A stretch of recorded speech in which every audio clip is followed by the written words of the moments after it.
अस्सलामुअलैकुम 10th class. आपकी 1 जून की इस्लामियत की डायरी है तहारत और जिस्मानी सफाई। आपकी बुक इस्लामियत का सफ़ा नंबर 67। आज के दिन हम मुकम्मल इस सफ़े को पढ़ेंगे और समझेंगे। देखें, सबक का जो टॉपिक है, उन्वान है, वो है तहारत और जिस्मानी सफाई। तहारत से मुराद पाकीज़गी है, सफाई है। इस्लाम एक मुकम्मल ज़ाब्ता हयात यानी एक मुकम्मल दीन है और मुकम्मल ज़िंदगी गुजारने का तरीका है। दीन फितरत है यानी जो इंसान की जिस्म की ज़रूरत है, इंसान की जो अपनी फितरत है, उसके मुताबिक इस्लाम का दीन है। अल्लाह ताला ने अपने इस दीन में तमाम इंसानों, ख़ास तौर पर मुसलमानों को तमाम छोटी बड़ी बातों से कुरान और हदीस के ज़रिए आगाह किया है। यानी इंसान के जो मामलात हैं, छोटे छोटे मामलात हैं, बड़े बड़े मामलात हैं, बुनियादी मामलात हैं, उनको किस चीज़ से ज़्यादा आगाह किया है? कुरान पाक से और हज़ूर सल्लल्लाहु अलैहि वसल्लम की अहादीस के ज़रिए आगाह किया है।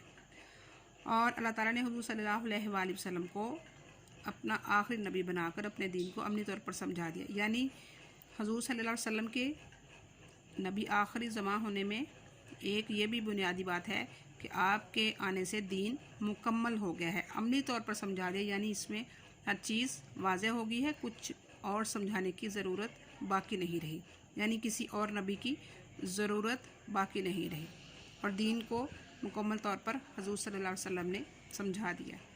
चुनांचे तहारत और पाकीज़गी के बुनियादी असूल बताकर सिर्फ़ एक आयत कुरानी और एक हदीस पर इत्तफ़ा किया जाता है। जी, सूरह मुदस्सिर की आयत है, वसयाबका फताहिर, और अपने कपड़ों को पाक रखिए, वरुज्जा फहजुर, और नापाकी से दूर रहें। ये कुरान पाक की एक सूरह मुदस्सिर की आयत है, आयत नंबर 4 और 5 है। इसमें सफाई को बिल्कुल वाज़ेह कर दिया गया है कि जिस्म की सफाई भी और लिबास की सफाई भी। कपड़ों को साफ़ रखना है और नापाकी से अपने आप को दूर रखना है। इसके साथ साथ हज़ूर सल्लल्लाहु अलैहि वसल्लम की हदीस पाक भी है, अत्तहूरु शत्रुल ईमान, तहारत और पाकीज़गी ईमान का हिस्सा है। अत्तहूर पाकीज़गी, शत्रुल ईमान ईमान का हिस्सा है। तहारत के लुग़वी मानी क्या है? पाक होने के हैं, पाकीज़गी के हैं। जी, तहारत के मानी बताए गए हैं। ये आपके छोटे वाला MCQs का सवाल भी इसी में से बनता है कि तहारत के लुग़वी मानी कौन से हैं। जब आपका इसका टेस्ट होता है या आपका पेपर बनता है तो उसमें कुछ छोटे सवाल भी होते हैं, MCQs होते हैं, या जिनको आप शॉर्ट क्वेश्चन मुख्तसर सवालों के जवाब होते हैं कि तहारत का लुग़वी मानी क्या है। तहारत के लुग़वी मानी है पाक होने के हैं। आज के दौर में सफाई का ख्याल तो रखा जाता है और शरीयत के असूलों को अपनाए बगैर आम गुस्ल करने के तहारत के मफ़हूम में ले जाते हैं। जी, 10th क्लास, गुस्ल का एक ख़ास तरीका है, उसके बारे में हज़ूर सल्लल्लाहु अलैहि वसल्लम का फरमान आलिशान है कि गुस्ल का जो तरीका इस्लाम ने बताया है, अगर उसके अलावा इंसान 7 समंदरों के पानी से भी नहाता है या गुस्ल करता है तो वो पाकीज़ा नहीं होता, क्योंकि जो गुस्ल का तरीका शरीयत ने हमें बताया है उसको अपनाए बगैर, देखें आपकी किताबें में लिखा है, अपनाए बगैर गुस्ल करने के तहारत के मफ़हूम में ले आते हैं। यानी आम जो नहाना है उसको गुस्ल के मानी में ले जाते हैं।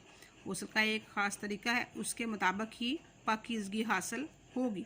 अगर हम नापाक हैं तो हम गुस्ल के तरीके के बगैर पाकीज़गी हासिल करते हैं, नहा लेते हैं, तो हमें पाकीज़गी तहारत हासिल नहीं होती कि जब तक हम गुस्ल के उस तरीके को जो शरीयत ने बताया। शरीयत किसको कहते हैं? जो हज़ूर सल्लल्लाहु अलैहि वसल्लम दीन इस्लाम का निज़ाम उन्होंने समझाया है, उसको शरीयत कहते हैं।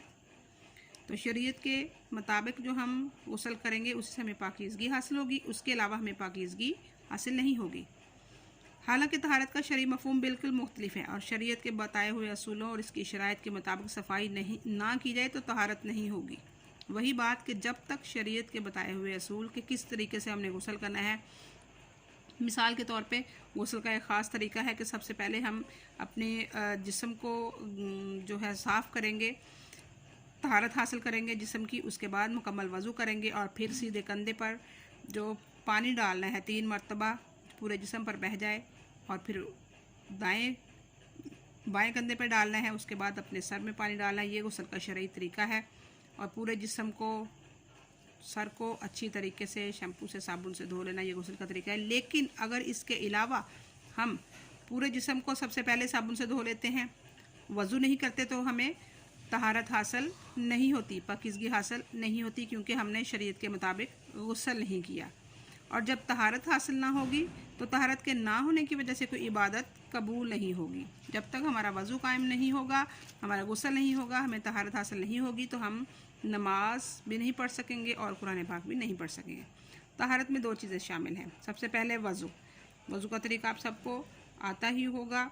वज़ू जो है उसको बुनियादी तौर पर किसी भी बात करने से पहले किया जाता है। कुरान पाक पढ़ने से पहले भी वज़ू किया जाता है, नमाज़ पढ़ने से भी पहले वज़ू किया जाता है। दूसरे नंबर पर है गुस्ल। नमाज से पहले वज़ू करना लाजमी है, बशर्ते कि जिस्म और लिबास पाक हो। देखिए इन क्लास, जब तक जिस्म और लिबास पाक नहीं होंगे तब तक हम ये नहीं कि हम खुद नापाक हैं, हम पर गुस्ल फ़र्ज़ है तो हम वज़ू करके कोई इबादत कर लेंगे, नहीं, बल्कि ऐसा नहीं होगा। जब तक हमारा जिस्म और लिबास पाक नहीं होगा, हम वज़ू से कोई भी इबादत नहीं कर सकेंगे। जिस्म और लिबास पाक नहीं तो वज़ू से पहले गुस्ल करना और लिबास को पाक करना लाजमी है। इसके आगे हैं वज़ू के फ़राइज़। वज़ू के फ़र्ज़ कितने हैं, यानी जिनके बगैर वज़ू होता ही नहीं है। इन फ़राइज़ को वज़ू के दौरान करना लाजमी है। वज़ू के 4 फ़राइज़ हैं। चेहरे को धोना, कोहनियों समेत हाथों को धोना, सर का मसा करना और टखनों समेत पाँव धोना।